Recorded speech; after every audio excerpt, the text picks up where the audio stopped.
everybody. Welcome back to the 30 Minutes of Fame.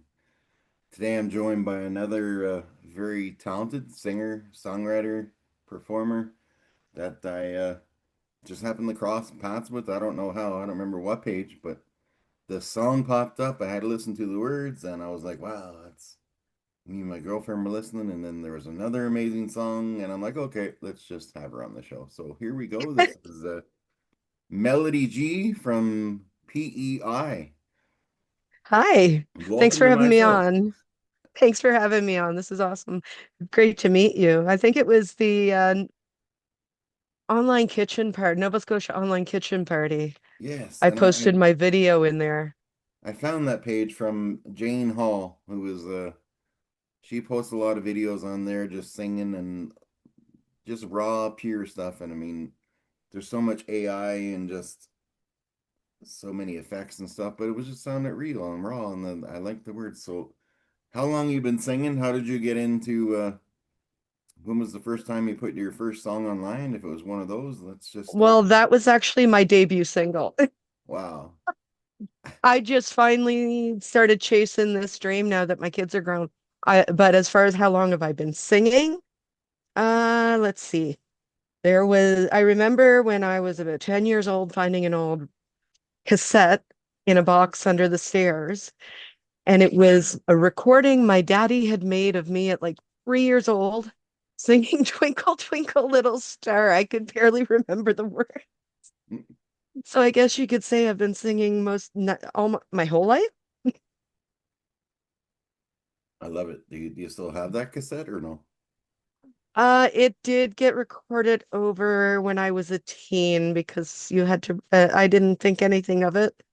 Um, and that was back when if you wanted a song and didn't have the money to buy the album, you kind of had to record, and I ran out of recorded off the radio, and I ran out of empty cassettes. So no, it hung on for quite a while, but nah, it was a victim to the trying to catch that perfect perfect start and stop in between commercials.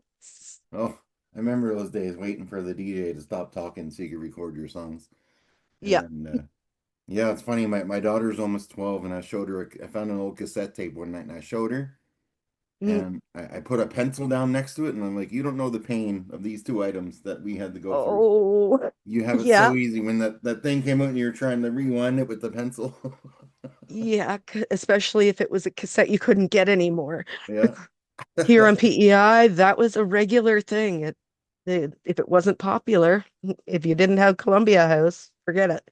I remember a funny story about PEI that just came up when I was getting ready to come on here. Well, me and my parents were driving from Ottawa to St. John's, Newfoundland, for they were getting transferred with the Salvation Army. So we're doing the move, and my parents are singing Anne Marie's greatest hits on repeat, like a 22-hour drive. And I had my Sony Walkman, but all my cassettes were packed. I'm like, I have nothing to listen to. So I've got to listen to my parents sing this Anne Marie's greatest hits over and over. And we actually stopped at a flea market that we found in Charlottetown, PEI. And the trip was almost over, and there was two cassettes I had to choose from. I don't remember what the other one, but the only cassette I had was Ace of Base. Oh, goodness. So I bought Ace of Base for $5. So then it was 12 hours straight of I saw the sign. He opened up my mind, I saw the sign. But it was so Oh, that's that my came. that's my PEI story. That song will be stuck in my head now. You had to weigh it, right? Do I want to hear my parents sing Can I Have This Dance for the next 12 hours? Or do I want to listen to Ace of Base for 12 hours? Yeah. And it was much less Yeah, fun. that would be honestly for me. I'd probably prefer Anne Murray just because I never liked Ace of Base. So, yeah, let's talk about your first song that I came across, the name of it, the Um, story of it, and then we'll have a listen to it. yeah, well, the my debut single, which is how you found me, is called "I Wasn't Ready," and excuse me, I wrote it quite a number of years ago. My father died in 2002, He was my everything. He was my hero, my guardian angel, my protector. And even though my whole life because my parents were older, dealing with death and stuff, it was unfortunately a rather regular thing. This really hit me hard, and I was really having a time processing it, especially with young kids at the same time, right? All our kids were, well, our youngest wasn't born yet. But I was trying to just be mom for them at the same time. So I sat down and writing songs had always just been my way of processing things. So it just came spilling out and I put it away and I finished raising my kids and I was going through a stack of songs because I had lyrics everywhere by this point about a year or so ago. And I pulled it out and I started playing around with it with these, new things that you can create instruments and stuff out of and I finally I finally put it together.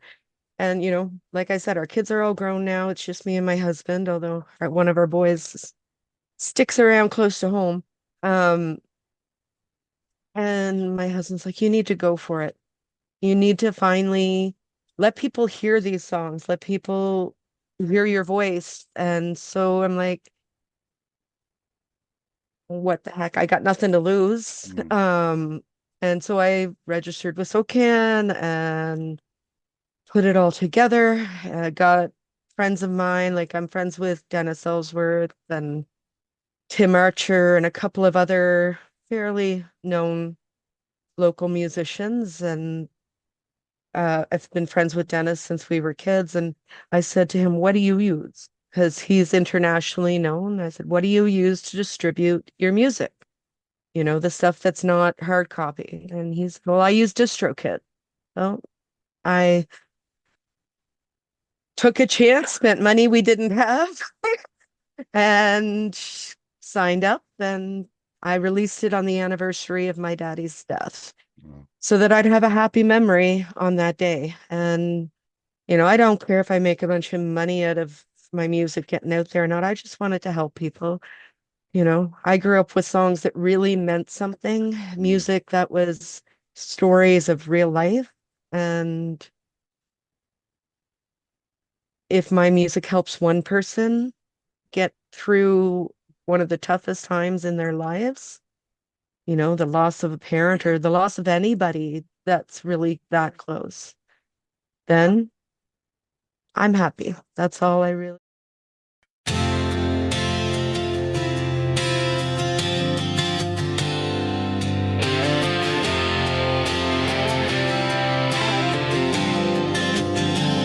You loved me first. Your arms were the first to hold me. You loved me at my worst. You were the first to protect me. I wasn't ready to let you go. It hurts to live in this world without you. I don't know if you know, but I wasn't ready to let you go. You were my first love. You showed me what it means when push came to shove. You were always on my team. Your blue eyes shone like the sky. Your heart lit like the sun. I just wasn't ready for it to say. I wasn't ready to let you go. It hurts to live in this world without you. I don't but I wasn't ready to let you go. Each day I ask why the sun had to fall from the sky. I still hurt so much, still sit back and cry. Selfish as it may seem, the truth of it is I would never be ready at all. I wasn't ready to let you go. It hurts to live in this world without you. I don't know if you know, but I wasn't ready to let you go.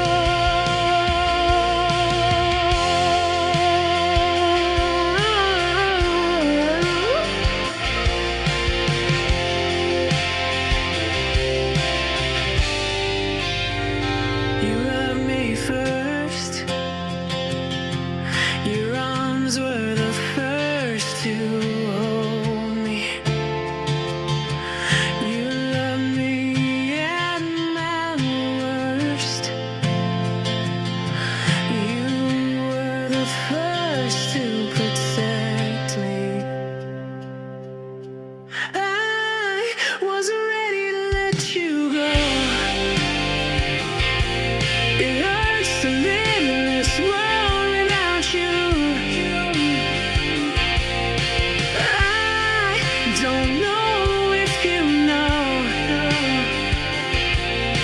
but I wasn't ready to let you go. You were my first love.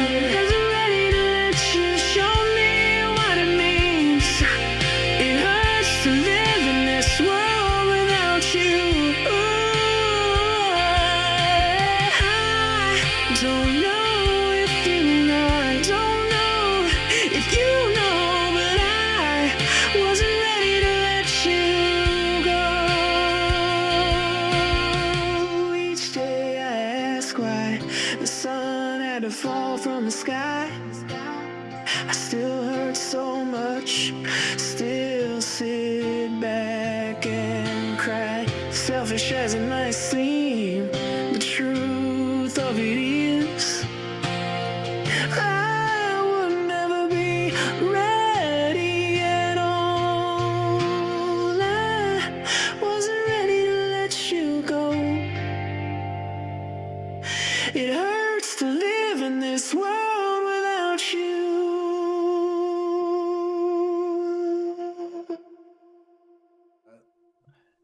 It's a beautiful song that's going to hit a lot of people in different ways. For me, my grandmother, my other grandmother was like my best friend, and she lived to be 99, and she was like Wow. she was 4 months away from being 100, but she said she was a big fan of Billy Graham Ministries, and she Hmm. said, as soon as he goes, I'm gone. That's it. I don't care. Soon, and she died 7 days after him. Wow. So Yeah. Wow. Yeah. No, we I've gotten over the years to believe that when it's not something traumatic that takes a person, they kind of know when it's coming time. And I can understand why your grandmother admired Billy Graham. It's not my path, but I do admire his passion and his teachings. yeah, and his son does a lot with it now with disaster relief and stuff like that all over. Samaritan's Mm, Purse, I think it's called. And we do the every year we do the Christmas boxes and send over for Operation Christmas Child or whatever it is. But yeah, it's really? Yeah, she no, was there's ready a to lot go, of but great. I wasn't ready, even though she was 99 and Yeah, I was, no, in my 40s. But when she passed away, we all got a bit of money from her, and this is what I got here, this cross. So that'll Mhm. always be around my neck. Um, Yeah, on you every always episode, carry because her with you. I do get some trolls, and this one lady was like, because I used to wear sunglasses on my head just because the comfort thing, but I'm 50, so my hair is starting to go back a bit. So she said I can't get over the the big dumb glasses and the big dumb cross. Well, the glasses I took off by my choice, but this is never going anywhere. So Oh no, if this I offends anyone, they completely can turn the understand. channel. Yeah, no, there's no need to get offended by someone else's spiritual path or beliefs. You know, I You know, posted yesterday on Twitter X. It's where meet a lot of my guests, and there's a pretty strong community on there. And I said, listen, someone was like, "You follow too many mega people." I'm like, listen, I don't care if you're with the Church of Fettuccine.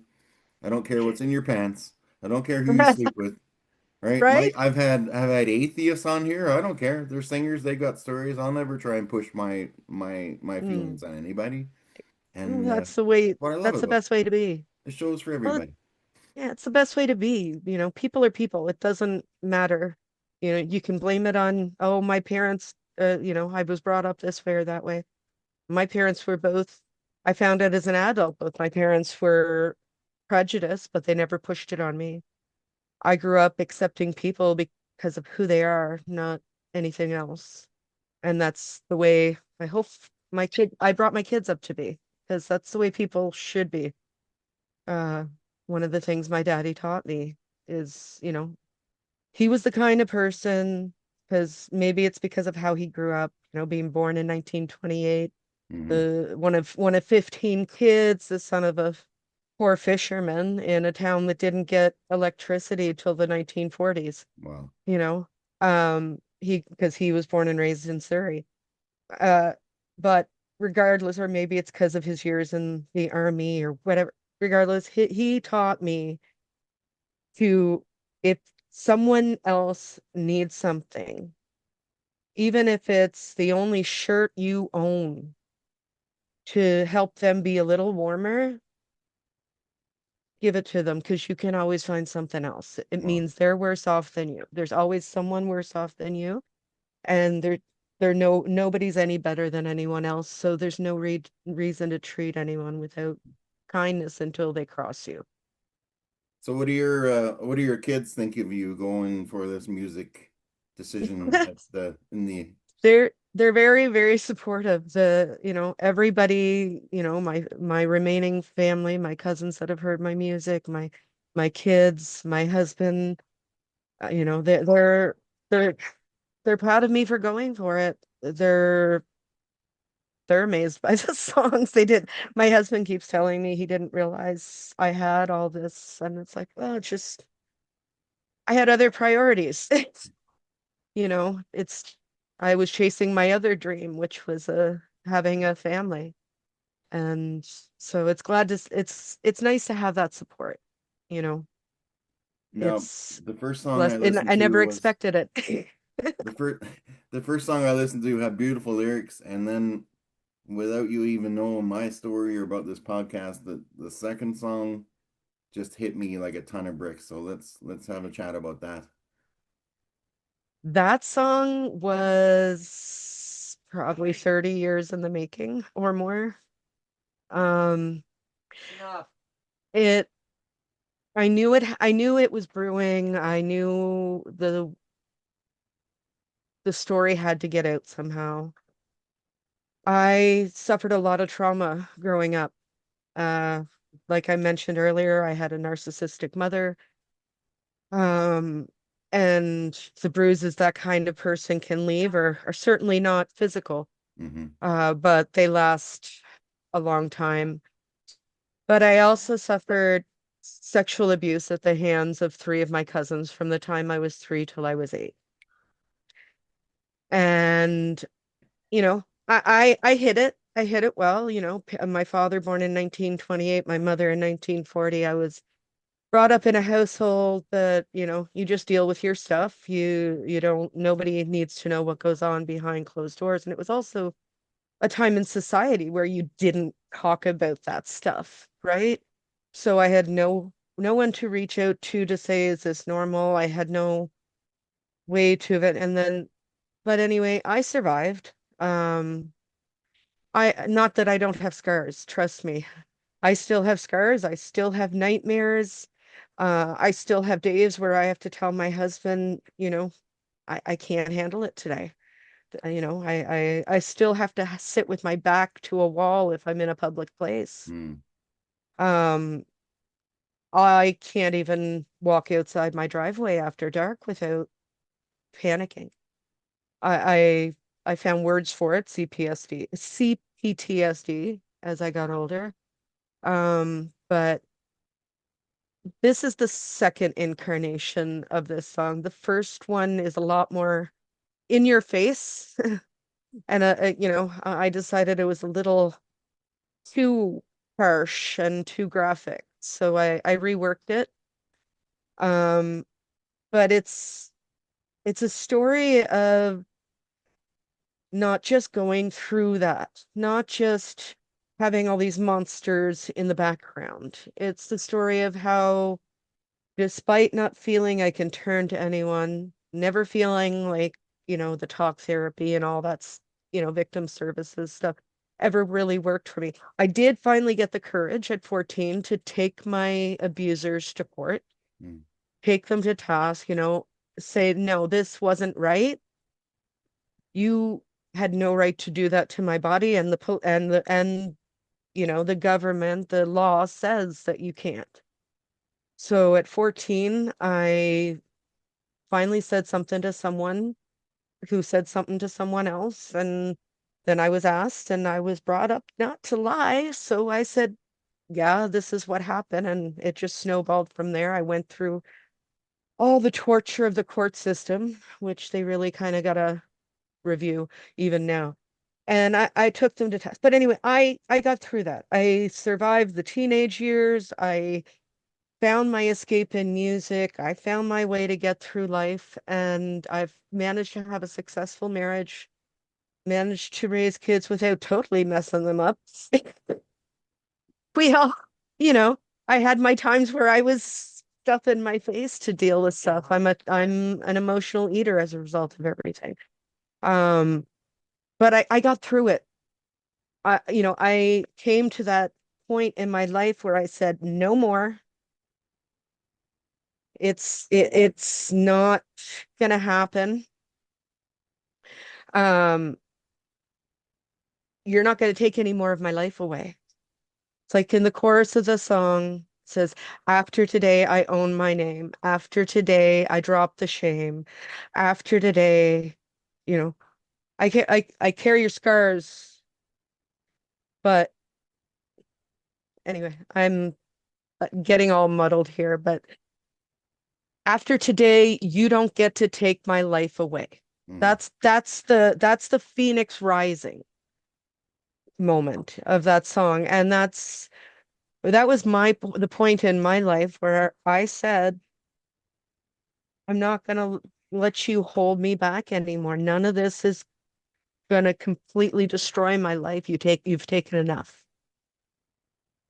And trust me, it was well into my kids being in school. And it wasn't overnight. One of the last verses starts 30 years later, and the memories stay. They don't just vanish in a day. They'll never go away completely, but you can get past the pain enough to live your life and chase your dreams, because dreams won't die if you don't stop dreaming. Wow. That song, like a lot of people are gonna relate to that because it can be related to addiction battles, recovery. Me myself, I was stabbed for 14 times by three guys. Wow. So that song really hit me as well because I drank for almost 25 years to escape anxiety and PTSD. I didn't know how to deal with panic attacks, so I got wasted drunk 6 nights a week. I mean, I'm sober Yeah. almost 4 years now, but for a while, Congratulations. my 51st birthday will be 4 years. But Congratulations. thanks. Every day is a victory. It is. And that song is going to hit a lot of people. And the name of it, I've lost it, but After today. After Today. There we go. Yeah. So everybody listening, this is After Today by Melody G over there. Wrong way.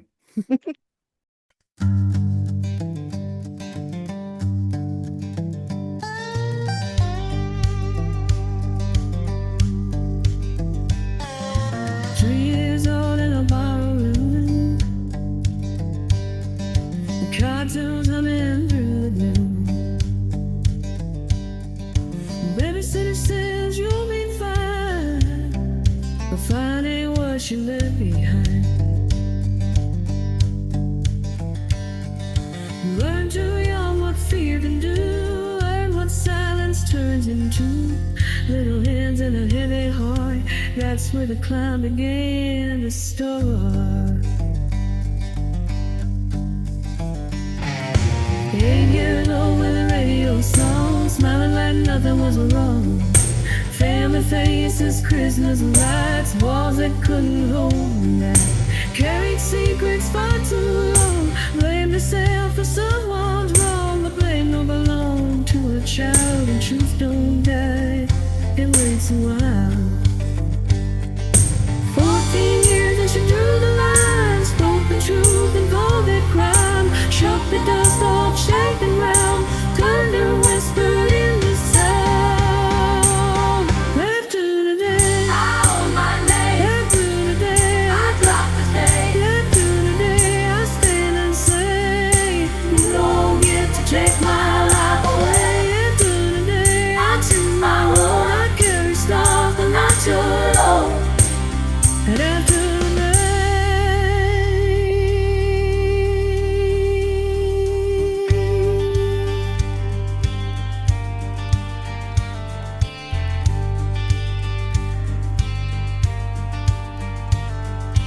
30 years in the memory stay. They don't just vanish in a day.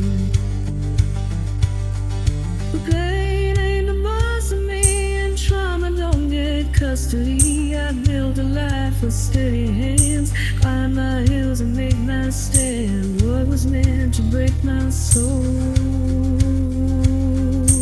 lit a fire I now control.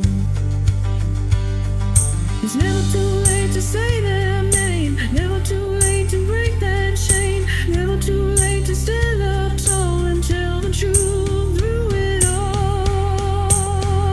After the day, I own my name. After the day, I talk the shade. After the day, I stand and say, you don't get to take my life away. After the day, I choose my road. I carry scars, but not too low.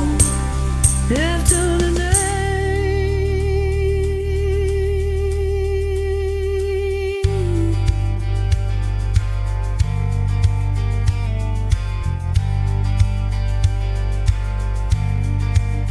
after the day,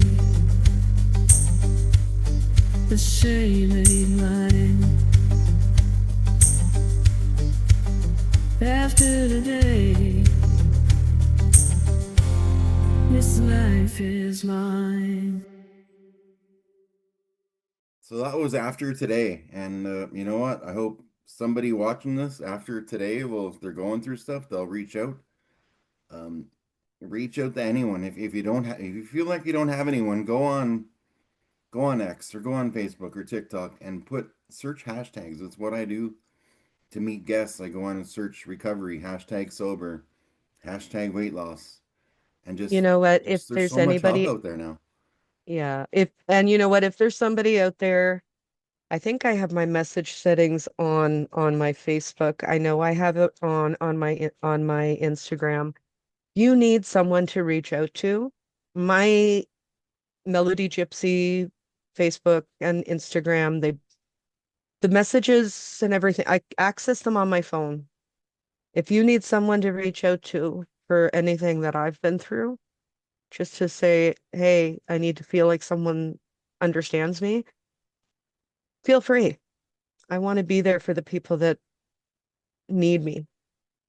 Beautiful. And you know what? Like on here, if my episodes get 20 plays or if they get 200, I don't care because if there's one person watching it sounds so cliche, but I don't, one person's watching this and they get help, that's worth more to me than, you know, 10, Oh, hey, 20,000 plays. that It's all about that's intent. this and that's the same thing with my music. I'm doing it because I love it and because music has literally saved me from a really dark road I could have gone down many times in my life. And Actually, there's a song on my album that comes out in August called Every Moment's Got a Sound because that's how Mm. much music means to me.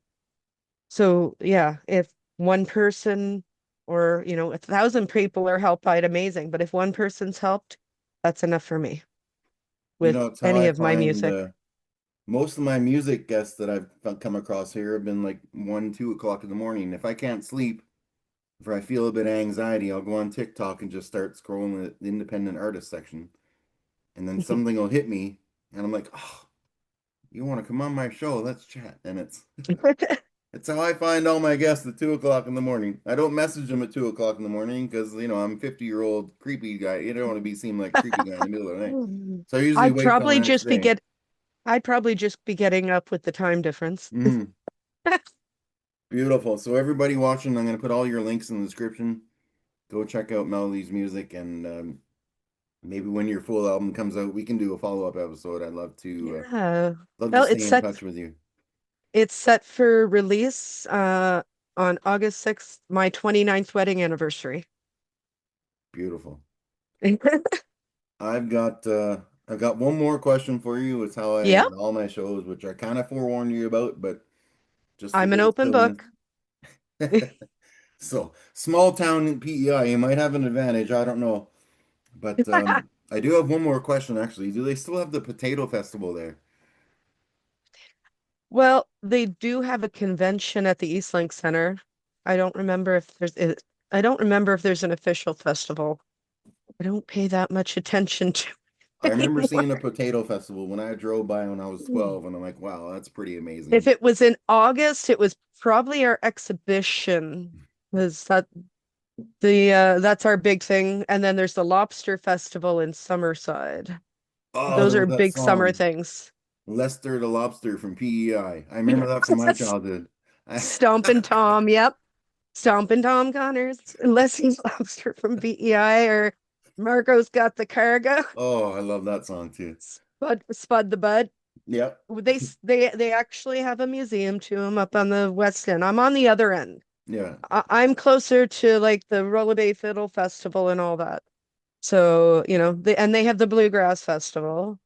They have a lot of festivals here for a lot of different things that most people wouldn't think of. But it's one of the things about growing up here. You kind of get desensitized to it, I guess. All right. So a 100-meter pigeon carrying contest. How many pigeons could you fit in your arms and still have left in your arms at the end of a 100-meter race? Hmm. Let's see. 4 kids in under 5 years. I own 8 dogs that, even though despite their size, a lot of them are pushing 100 pounds. They think they're lap dogs. But I'm only 5 feet tall, so my arms are not that big. Uh, 6? Six. That'll put Yeah. you in the top, maybe top 31%. The average answer is five. The highest was 150. Oh wow, those It must was be some big arms. There was double-sided duct tape involved, bird seed on their head. They had a whole Oh, plan. I think they must have watched some of well, my other episodes. I was thinking more just my bare arms, and I was also thinking of getting my arms packed and stuff, so The lowest that answer would was hurt. zero. I had Leslie Horton on from Global News Calgary, and she has a phobia of Canada geese and pigeons, so she wouldn't even touch the question. So she will Ah, forever be well, the that's lowest fair enough. answer at zero. If you had said snakes, I wouldn't have touched it. Oh, maybe that'll be a future episode. Well, well, thanks for coming on with me. If you s- Your if you, songs are beautiful. I hopefully if you again. said clams, I would have said a 5-gallon bucket or more. I was eating clams at 6 months old, crawl along the beach at Rolla Bay. Well, my parents aren't here, but you can ask anybody that was there. I love it. I love it. All right, everybody. Don't forget to like, subscribe, all that cool shit my daughter tells me to say. And Absolutely. just say one nice thing to one person a day. it can change someone's life. It can have an impact you might not even know. Someone might need to hear something like that. That was my And, it's my New Year's and never resolution, miss my girlfriend's idea, and I've stuck with it every single day. and never miss a beat. All right. That's the way I look at it. Never miss a beat. The music's always there, whether it's just in your heart or in your ears. Beautiful. Have an awesome day, everyone. Go check out all Melody's music and yeah, have a Love great it. day.